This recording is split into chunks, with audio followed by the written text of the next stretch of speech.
Everybody,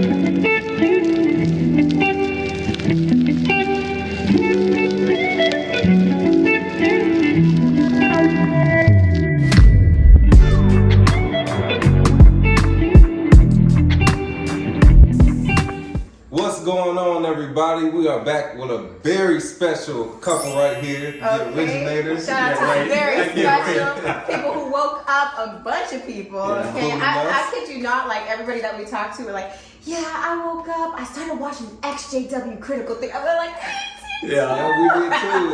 Hey, we're just trying to help. Yeah, so we feel super honored to have Miss Lady Cee and Mr. JT all right. on our channel today. Yeah. How y'all doing?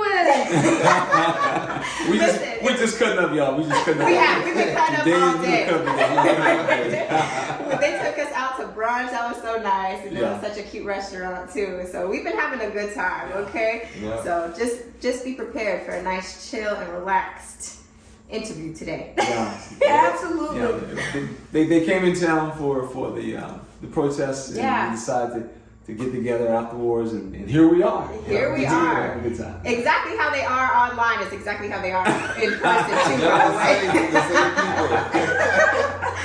Okay, so crazy, right? Yeah, I love it though. I love it. I remember I first seen JT one of his videos, and I was spooked. Like, I don't know if this dude got the devil in it. I was just like, because I was so afraid to watch those so-called apostate videos. I kid you not. And they be telling all them lies like, oh, they gonna have fire and brimstone coming out their eyes and their nose and all that. Oh yeah. People be ready to run up the street when they see you coming as an ex-witness. Oh my God. It's too much. And within a minute of that video, it went from to wait a minute, it's regular, right? Yeah. Yeah. But I know how you felt, because I used to think that literally the demonic or the demons would come to the monitor. Yeah. So you know you're not supposed to be watching it, and here you are, and that was my biggest surprise too. Is like after you watch the apostate videos, all of a sudden it's like he just quoted some Watchtower publications. And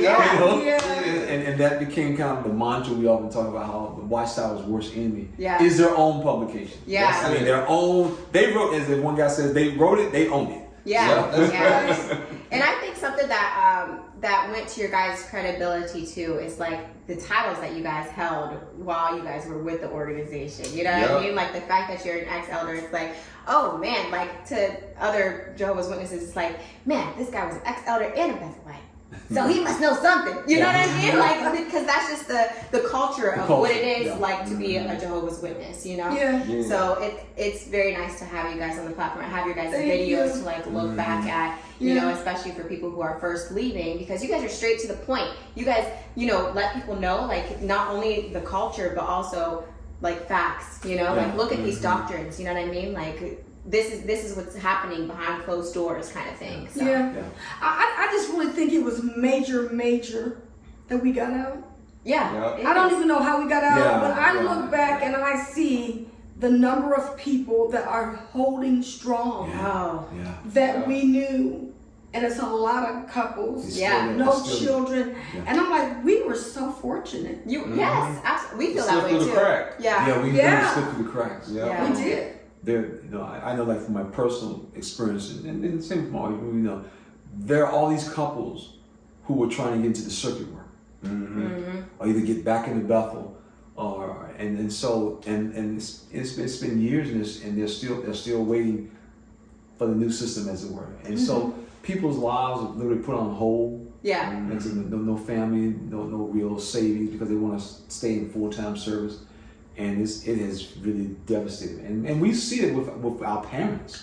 As our parents are starting to get up in the age, and we know that when they get older, the organization has no nursing homes. Right. They have nothing. Well, both of us lost our mothers. And I would have never thought in a million years that my mother would have died in this system, because we were told that we should be in the new system, and the very reason why she became a witness is because my brother got hit and killed by a car. And so it's like the very reason why she became a witness was to be able to see him again.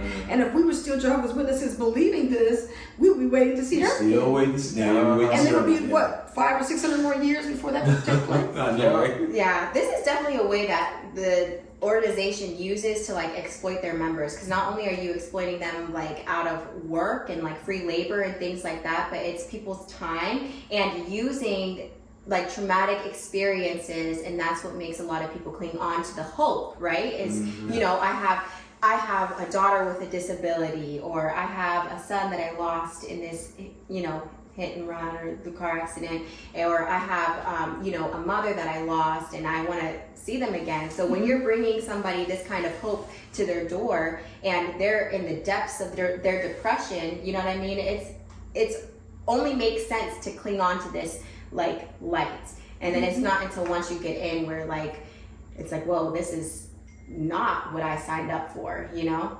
Right. And I really think it's a cruel joke.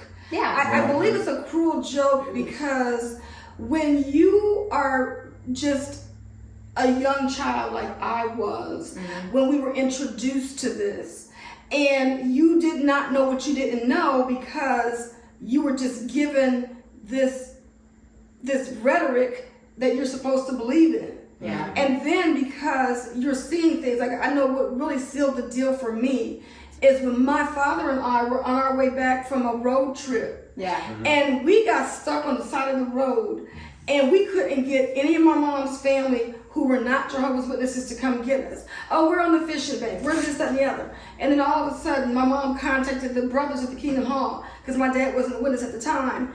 And they got in the car, and then they got in the Suburban, and they came and picked us up. And I was like, the Calvary is here. This is the truth. Jehovah is here for us.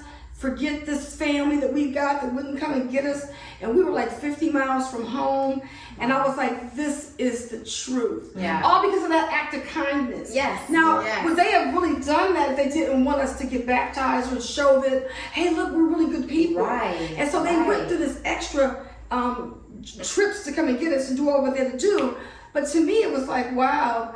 And that's what really sealed the deal for me. I think we talked about this in one of our last videos, but we were talking about the kindness that Jehovah's Witnesses show, or how people use different tactics to bring people in, right? And we compared it to like a pyramid scheme, kind of, because there's always that one person that's brought in like half of the Kingdom Hall, you know what I mean? That one super zealous pioneer sister that's always thought outside the box, and has like the biggest heart, and like she'll offer you to take you to the meetings and bring you soup when you're sick, you know, like really thinking outside the box. And a lot of people end up feeling almost indebted more so to the person versus actually believing the doctrine. Okay, so that's definitely good. Thank you for that. I think our question is going to be, so did you guys have anything specifically that you always question while being in the organization that you may have pushed to the back of your mind, or did you guys experience anything like that? For me, I don't think it was, when I was a kid, it wasn't so much doctrines. But there was an experience that I had. I always wonder why we as Jehovah's Witnesses couldn't do things in the community. I remember being on service with an elder, and the little town I'm from, every so often they would have fundraisers for the fire department. So when you come through town, the little town I live in, at the red light, the fire department guys would be out there with those boots, those big boots they have, and they would go walk up to your window and you put $5 in. So they was trying to get some new fire equipment. And I remember this, I was sitting in the car, I was in the back, we was out when I was service on Sunday afternoon, and the guy came up to the window and said, we're trying to raise money to buy some more equipment for the fire department. And I remember this elder man, just very smug. He says, well, we contribute through our taxes. And and it was embarrassing. And so the fire department says, well, we understand that, but we don't get enough of the taxes from the county and from the city to buy new equipment all the time. So we come out to the citizens and ask. And he says, well, let me ask you a question. If we're able to buy this new equipment, this new fire truck or whatever, and you and your family need us, do you want us to come out to your house? That part. And it was just a smile. He didn't contribute. And so we just drove, and he was just proud that he didn't contribute. and so I was a kid, and I remember that because we never had any soup kitchen, nothing. No. And as you become an adult, I remember, even after I became an elder in the Bethel, I always wondered why we don't do nothing. This is I'm just thinking just for myself. This is a great public relations thing. Yeah. And in the neighborhood, people don't see witnesses do anything. Imagine if witnesses had something. Yes. At least it would show the neighborhood. And that to me is one of the things that most people have no idea. Yeah. That witnesses literally have. If you were to ask a Jehovah's Witness and you ask them about what you contribute to the community, and I remember the little 50-cent line that we used to use. Well, we teach people not to smoke. And when they don't smoke, they save money on how much cigarette. I remember people actually telling people that. But they don't get drunk or whatever. And I'm thinking, that's nice too, but you can go to AA and get that. Right. Yeah. Go to AA and get that. Right. And so we don't, as a group, as a religious denomination, we don't put nothing back into any community. Yeah. No. Going out offering Watchtower books and magazines and publications and tracts, that's not charity. No. It's I mean, worthless. it's just not charity. Yeah. And now, over the years, the Watchtower has realized to start using the word charity. Yes. They use the word we charity. We're charity now. But we don't have anything to show for it being a charity. Right. Right. I mean, Right. and so I guess some of the saddest stories I've heard are people who have actually gone to the congregation for help. And being an elder, one of the things, if someone comes to the congregation and asks for help, you can't just help them. There's a series of things that they have to go through. First, we're going to dive into, well, do you have family, brother? You can turn to and help out. Well, yeah, the person I'm talking my spiritual family. Right. Yeah. Right. Well, you asking for money, so change the dynamics a little bit. Right. And then after that, if we are going to give you money, well, and this has actually happened. I had this happen twice. Mm-hmm. We told the family we're going to have to let the congregation know. Wow. Because it's the congregation's money. Wow. I remember that night they This made is the why, announcement. you need to talk to former elders. Yeah, because we don't know that as just like normal members. And so if you're going to use Yeah. the congregation's funds like this, you have to let the congregation know. Do they have to take a vote on it? I think we did, didn't we? In some I remember congregations they that did. night that we did it In at our some congregation, I think congregations they in put some congregations a vote for a Yeah, in congregation. some congregations they did. And so all of a sudden the person's publisher record card becomes an issue. And if the person is not doing well in the congregation, and that's what it typically is. Is the person It's typically, in my experience, a typical sister, 4 or 5 kids, no husband. She's struggling. She don't make a lot of them. She's not coming to a lot of the meetings. Her kids are kind of questionable, and now they want money from the congregation. We ain't helping out. Whereas in other denominations, that's not the case. No, it's If whoever. Right. I need some help with my light bill this month. Well, we have a little fund in our church. We give people, $85 help toward their light bill, whatever. And so when you hear of a witness actually having to go to Catholic charities That's or other denominations, and I know people who go in our area. We had not the Red Cross, the Salvation Army. Salvation Army was real big. We had a big facility for Salvation Army. And there were witnesses who actually went down to the Salvation Army to get help they couldn't get from the kingdom. You know what's sad about that is I remember we always had, like my family is, the women, they just love clothes, okay? So we've always had a ton of clothes and, like every once in a while we're ready to like get rid of them.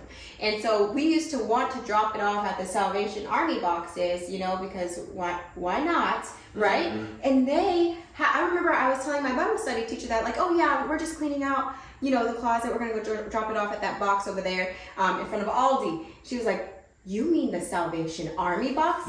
Yeah, that box. Yeah. Like, does it matter where I donate to? Like, well, you shouldn't really be supporting, the army. Yeah. Throw it in the trash instead. Yeah, no.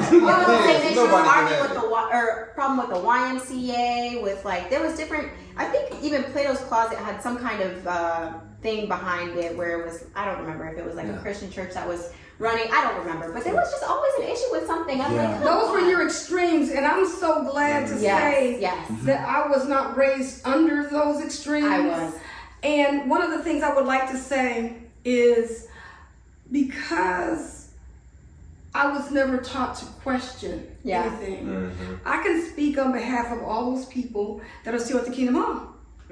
because I was in many different congregations, and fortunately the elders were pretty decent. And even when my sister got in trouble and she was not baptized, and they said to her, do you even want this religion? And she said, no, I never wanted this religion. And so instead of them taking her into the congregation and disciplining her and things like that, that did not happen to her. Wow. So, and I didn't know this until years later. I didn't know about this until after we left the organization. She told me a little bit about it, but she really still hasn't shared the whole situation. But I do know that she was not disciplined in the congregation. So when you start seeing that your mother is doing good, because my mom was always out in field service, and my mom and I, we both became regular pioneers later on too. But even before my mom was a pioneer, she actually was always out in service. And so that's why our family, even though my father was in the military, was always well respected. Because my mom was in with the group. Because she was out in service, right? So I never questioned anything. I always thought, well, you know what? We don't celebrate, we do not salute the flag, but that's because of this and this. We do not celebrate holidays. Well, everything had a reason. So for me, it was like, well, makes sense. Well, this makes sense. Well, this makes sense. I do know that when I got into high school and we went back to Michigan, where I was from, where my mom was from, and I was going to go to high school there. And I remember that we used to play with those little kids when we would go visit. But my mom never really introduced Jehovah's Witness to us when we went there.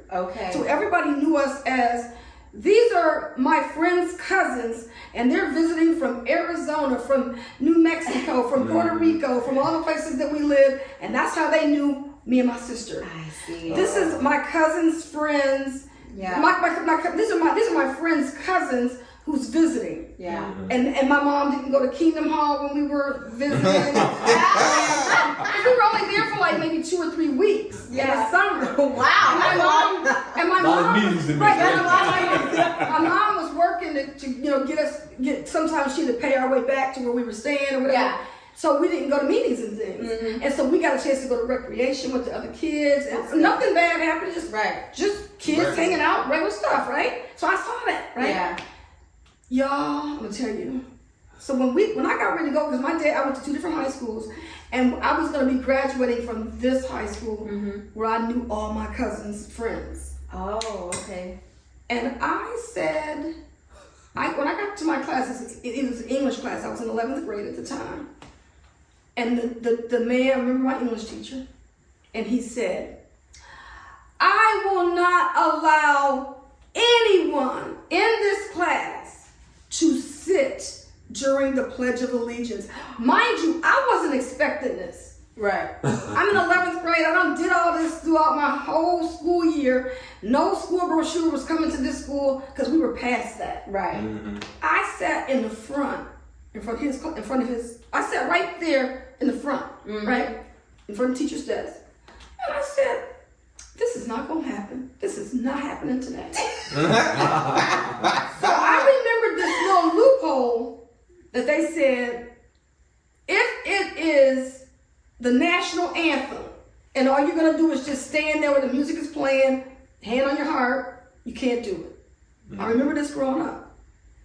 But if you had to stand to say the pledge, it was different, because just standing there with the music playing meant that you were doing something. Because you weren't mouthing anything.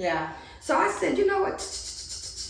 That came back, and I'm like, you know what? While he's turning around, standing to the flag, he don't see me. Every morning, at like clockwork, I stood at my desk, and I had my half a hand over my heart, and I was acting like I was saying the pledge. And I was like, because I had been there, done that with people laughing and jeering at me in school, and I was like, this is not happening here. I got up. I stood up every morning. They never knew. They never knew. I hate to say this, but I never divulged that I was a Jehovah's Witness. I get in that class. I wasn't doing that. And you're already moving around so much because you're military, so that's already having to get acclimated all the time. And then on top of it, it's like, what, a Jehovah's Witness? I know, right? Let's just add more fuel to the fire. Kids already want to fit in at school just regular, without religion. You don't need this. Eventually I did divulge it because when different guys were trying to talk to me and take me, this one guy thought I was so nuts because I was like, the Bible says this, and boom, boom, boom, and it was like they were scattering like flies. Totally So that was like a good thing to keep all the guys at bay. But I'll say this: so if no one ever lets you question, if these conversations don't come up, and that's why you can really understand the reason why the Watchtower doesn't want you talking about stuff. Because if the question doesn't come up, like, you know how you ask the question, did you ever doubt anything?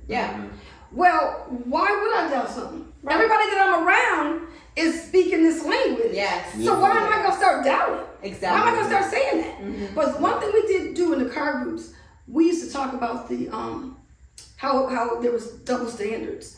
How this elder ain't doing this right, they treating this brother wrong, they doing this, da da da. We noticed that a lot. Congregation gossip. We talked about the elders and stuff in the congregation. As I went to different congregations, as I got older, and we moved to Ohio, and during that time it was like, oh God, these brothers are a hot mess. And that was the worst congregation I had ever been to. So I think that's during the time I was kind of waking up. But I will say, when JT let the lid off of the cup and said, if the end don't come by, such and such a date, then he was leaving. And at that time was the only time that I realized that I could question this religion. So at that point, that's where the conversation needs to be had. Somebody has to give you that permission. Like the courage, you know what I mean? To even question it, like, okay, I'm not so crazy. Like, these questions that I had that I've been pushing to the back of my mind, somebody else is having them too. And it's just confirmation of what you've already possibly been feeling. I do have a quick question though. You said that your father was military. Okay, but you also weren't standing for the flag because you were Jehovah's Witness. Right. Was there ever an issue with that, like from your dad? No, he didn't. He's like, whatever. It was kind of interesting. My dad was raised Catholic. And he was done with that religion. And because he was mad about the part about the eating meat on Friday, and they changed it. And he was a little kid, and he ate the hot dog, and he said that he wasn't. I said, why didn't you just go to confession? He said, because I was hungry. And he said, I wanted that hot dog. He said, there was nothing to confess. So when the Jehovah's Witnesses came along, my dad was that person that was saying, when I get out the military, when I get my life together, I'm going to become a Jehovah's Witness. He was that person. And he actually got baptized at 50. Wow. So he became a witness. Wow. Most men that are married to Jehovah's Witness women respect the religion. Because of the way they put it out there. The way that the women are too. The treatment that they give their husband. Like most of the time it's like respect. They're submissive and quite respectful. So Daddy loved the fact that we didn't do holidays. He's like, I love the fact that we ain't gonna do. Don't gotta save my own life for this. I tell you, this is cheap. I was just telling somebody that yesterday. Right. Sorry, Daddy. But I was just telling somebody that yesterday. I'm like, because my family started celebrating Christmas, like the people on my side of the family, and I'm like, this is a whole thing. Like, you have to save up for this thing every month, every month of the year to the end of the year. You know what I mean? It's a whole situation. So I'm like, I don't know about when we have kids. We never missed it. You know what I mean? Like, I never missed Christmas. I really don't care for it because we didn't really have it. You know? No, we didn't. It's a whatever thing to me. I don't think I miss. I'm not the norm. I don't need to be like the norm. I don't need to be that person that because everybody else is doing it, I'm doing it. I agree. Same. I agree. You know. All right, so we all know you all been out for a while now and have a channel and have helped people all over the world escape. So for one, how long have you been out, and what was that transition like from being a believing Jehovah's Witness to wait a minute and then to just bouncing? Yeah, it's been a journey. Still is a journey because you still have people in and you still being affected by what happened when you was growing up as a witness. When the Watchtower changed a lot of the teachings, the generation teaching, the alternative service teaching, which was like in the mid-90s, that's when we began to make our exit. We were gonna try to make it. We were gonna try to make it to the year 2000, but I couldn't. And so we ended up leaving. And once we left, we decided to go back to school. We both went back and got our degree. Yes. We took night classes. It took us a while, but we eventually ended up getting our degrees. So, but looking at the organization now, over the years, we see how more and more people are starting to question things. Yeah. Which is a good thing. And so the part that we played, small part for all practical purposes. Big part.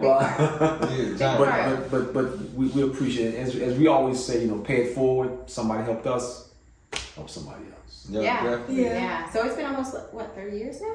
No. Mid-90s? It's 2024. You should have put It's been over 20 years. Wow. Over 20 years. That's for a long time. And so you guys got your degrees, okay? Yeah. And was it into something that you guys have always wanted to do, or? I'm not gonna say it was that I was always wanting to do, but I did get my degree in communications, and I do believe that that's who I am. I agree. Because I am that creative person. Yeah. I probably could have not gone to college and still done the same thing I'm doing now. I think that I am that person that likes to discover things. And the only drawback about my personal experience is the fact that I got to my job later, and I ended up working for the people that should have been working for me. Ooh. And I feel like the job that I currently have was really a challenge. But I think that with every challenge, you always end up coming out victorious, because you have to kind of make it work for you. You can't look at life and say it's hard, because nothing's easy. Everything that you ever have, you're gonna work for it. Yeah. And I think right now that this job is standing in my way of what I'm trying to do, because I think that the things that I want to break through the barriers and do is like you're doing a perfunctory job, and that's somebody else's ideas. Yes. Yeah. But your ideas are on the back burner. Yes. So my thing I like to tell people is, don't give up. Make sure that you keep forging ahead. Never say never. Never say that it'll never happen, because unless you stop, then you're not going to see the other side of the coin or the other side of the mountain. Yeah. And you really, and I'm really saying, I had 3 major issues happen to me. I had a major accident, COVID, and I had a bad kidney infection. All back to back. And it was all back to back. And I'm like, I am just trying my best to keep coming about, to keep going, and I just keep going. And the only thing I can say is I can remember my mom saying that her aunt said, do what you can in that day. Yeah. Don't try to overcompensate and overdo things, because every day has its issues and idiosyncrasies and stuff, and you're gonna make it. And if you just keep being consistent and doing something, you're gonna be fine. That's what we did when we left Watchtower. I can't tell you the number of things I've done. I won't go through all that, what I did here. I did stand up at the Improv. I've done. What? Yes, I did. I always wanted to do stand up. I did my own. I did a paid speech, for genealogy. I took a voiceover class. I did videography. And I'm still working through it. I'm still learning. I'm still trying to find people. I just joined my homeowners association, met some people, found some other groups I might join, because I was knocking on doors, canvassing the neighborhood about making this neighborhood great again. Right? But bottom line is, I met this lady, and she's got some things that she goes, we could use you over here, this and that. Yeah. And so it's like every time when you put yourself out there, you meet people. Yeah. Yep, right? The right people too. With the right people. I think that is a huge thing, is collaboration. Yes. And I say that especially for like ex Jehovah's Witnesses too, because I think that we kind of mentioned this in our speech, but after you have been hurt from your community, you get this attitude sometimes, like, I don't need anybody, I don't want anybody, like you're almost scared to trust again, but making sure to break that barrier and find yourself different kinds of communities to where you're valued, to where you're respected. It is so important, because those people will help see your light. you have a light inside of you and you see it sometimes, but you have all this noise surrounding it, like, oh, maybe I'm not good enough to do this. Like maybe this is too far-fetched for me, but it's not. You know what I mean? Like this life is ours to live, and we can live it in whatever which way that we want. And when you have somebody else, just like we said earlier about the confirmation of questioning something, you know, you're questioning this about yourself, something that's your passion, and all that it takes sometimes is a confirmation saying, hey, you know what, you're really good at that. I think maybe you should go for that. You know? Absolutely. Yeah. Yeah, and take your challenges head on. Yes. And the challenges are looked at, excuse me, it's like we look at challenges as a bad thing. No. But when you've already accomplished, especially this cult, like we said, out of all these people that are brainwashed, just some of us slip through the crack. Yeah. And that was a challenge. Instead of we could look at it as a negative, or we could look at it as I get to live the rest of my life the way I want to. And so we strive, and then we hit another one, and it's like, how am I gonna get through this? Yeah. Then you figure it out, you get over it, and so you get this pattern of every time you come on a challenge, it doesn't hit as hard. It's like, I figured out those last 3, I could figure this one out. Right. And then you just strive through life like this. You know what, I'm gonna say this too. That's true. When we were Jehovah's Witnesses, you mentioned community. Yeah. You're burned by your community. Yeah. Okay, so now if I try to go and join a community, like I'm in my homeowners association, but if I get tired of them, I could go someplace else. But the people in the community is not going to shun me for leaving. Right? I see you at the grocery store. That's so good. But the thing is, when you belong to the Jehovah's Witness community, which is the only community that you're able to belong to, is when you make a mistake and you come back, they don't forget. No. Oh, there's that brother over there. You know, he was sleeping with so-and-so's wife. He got this going on, and they're just keeping this scorecard. Yeah. But when you outgrow, because I feel like maybe you might outgrow a community. Absolutely. But you're not allowed to outgrow Watchtower. Yeah. No. You know, and you grow. And so I'm over here in this community now. Yeah. Oh, hey girl, I saw you over there on TV yesterday. But you over this group now. We can't do that in Watchtower, right? But the thing is, they're happy for your change and your accomplishments. It's all love. Yeah. You know what I mean? It's all Right. love. And now you are also connected to somebody who used to be in your community that's now over here. So if you ever want to do something like that, you could be like, hey, like, how did you do that? You know what I mean? Yes. And you still have access to that person. It's collaboration. Collaboration is so important, you know? It's the interweaving Yeah. of people. Yeah. And people are moving, like we're like people movers. And as people move throughout, like you're saying, you're learning from other people. You're hearing different things. There's things you may not have known. Yeah. But now you're learning it. But you got to put yourself out there, though. If you don't put yourself out there, that experience is not going to come. Yeah. No, I we're love knocking that the word. door. And I like that we have these conversations because even like when I woke up, I had my uncle, which been in this organization since he was a kid in the 70s. And he looked like, well, you don't know because you're young. But here we have, this is not just some regular Jehovah's Witnesses that was Bible studies and stayed at one congregation. Like you literally have a pioneer and a Bethelite. Yeah. Not that many people were pioneers or Bethelites. Yeah. So these are like the behind the scenes facts on what really goes on. Unfortunately. These are real. You do see a lot of stuff that's crazy, that's for sure. Yeah. That's one thing I will say about saying that somebody is young. I don't agree with somebody being young because they were able to wake up and see something. Yeah. I think that, you know, you're looking at life through the prism of your lens or whatever. Yes. And you can only speak to what you see. Now we can help you understand what it was like back in the day, but we got to respect the decisions that people make as well.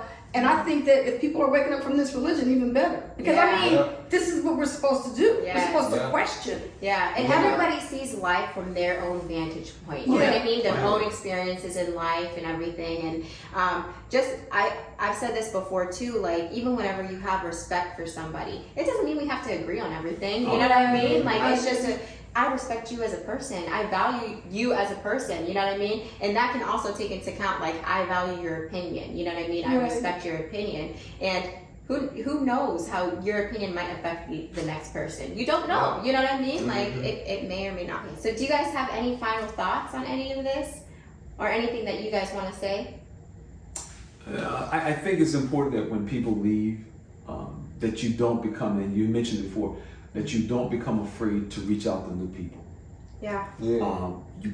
We have to deal with the fact that we may have to leave our family and friends behind, and that's the most difficult thing for most people. Yeah. I think it's very important, and I think it's one of the things we always tell people when we meet them. You need to understand everyone is not going to agree with the position that you're taking. Yeah. And and this can be husband, wife, brother, sister, family. But you have to keep going, because it's once you open your eyes, you can't close them again. You just can't close them. Yes. No going back. Yes. You asked me earlier about leaving the hall. We have not stepped foot in the Kingdom Hall since the night I left. When I turned my flock book in to the PO and the congregations, I noticed we haven't stepped foot in the Kingdom Hall, and we have no desire. And now we don't even have a Kingdom Hall almost to step back into. But we think it's very important that people that you start to build new. As my mom used to say, you need to start building a new clientele of friends. Yes, that's so important. Yeah. I'm so glad you said that. Right. And I think that there's a healing component as well, because a lot of people don't realize that they have been hurt. And sometimes, hurt people can hurt people. And so you got to know where you've been to know where you're going. And so I always said, one of the videos we were interviewed by this one channel, and I said that I feel like not even just Jehovah's Witnesses, but I think that when you get 18 years old, everybody should be required to see a therapist so they can talk about all the things that happened in their life before they got pushed out into the world to be dealing with people on the job. And you know what I'm saying? I just really feel like that's what should happen. People should just go through this cleansing moment mentally so that you don't have all these people saying, this happened to me when I was 10 and now they're 50 years old talking about it because they don't know that they have permission to talk. But I just feel like when you leave this religion, you need to let all this out.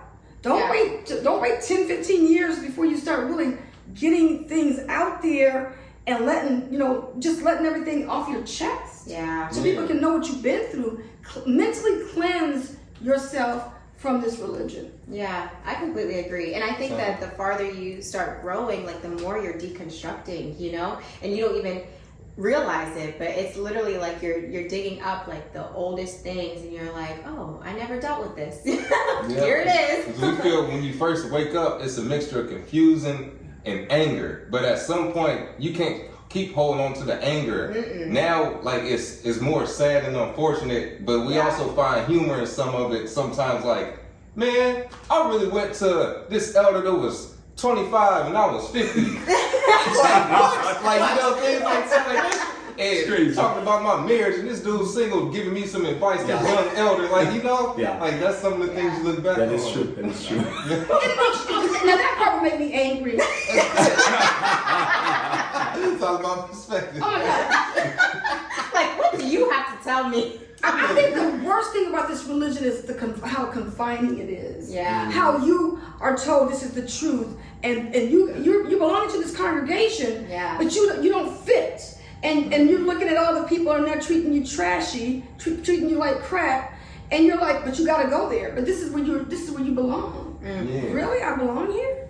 Don't feel like it. Right. I know, right? And a lot of people feel like that. I know. Yep, a lot. You're not allowed to acknowledge it or even think. If that thought comes to your mind, oh, let me push that away. I'm the problem. Yeah, because then it's like you're not allowing Jehovah to mold you. That's what they say, Now that one I didn't like. I didn't like the one about Jehovah's going to punish them later and he's going to do these things. Because my thing is, if this is the truth, it should not be. Why am I being tested? Yeah. What's the test for? I know, right? If the truth is supposed to be a magnet to showing people what the truth is while you're here, why do we gotta wait till later for people to start acting right? You should be doing that now before you get to the new system. Yeah, I agree. It's just an excuse. Oh, well, I'll get myself together down the line. It's just, I always use like the pimp theory. A pimp is gonna say, oh, just do this for me now, and later down the line, I'm gonna take care of you. I'm gonna give you the diamonds in the Rolls Royce, but for now, just do what I ask. And that's how the organization is. All right, it don't make sense, but I'm gonna just keep doing what you say, And maybe in paradise, I'll get my refund, or I'll finally get my paycheck. Everything is delayed. Yeah. Delayed. That's for sure. It has been such a pleasure Yeah. having you guys on. Absolutely. We're so happy. Thanks for stopping by the house and then while y'all here in the DC area. Thanks for the invite. Yeah, thanks for welcoming us in. You guys are This has been awesome. I know, I agree. Yeah. See, next time you guys are in Atlanta, you're just gonna have to Absolutely. We'll stop message in. me. We'll stop in. All right. All right then. So that has been our interview with JT and Lady Cee. Shout out to them again, and thank y'all so much. Final thought, babe? So that wraps it up. Don't forget to like, follow, or comment. You did what I did. What you did. Yeah. Like, comment, and subscribe to Awake the Truths and XJW Critical Thinker if you haven't. And we'll catch you guys in the next one. All right, peace. Right. Peace out.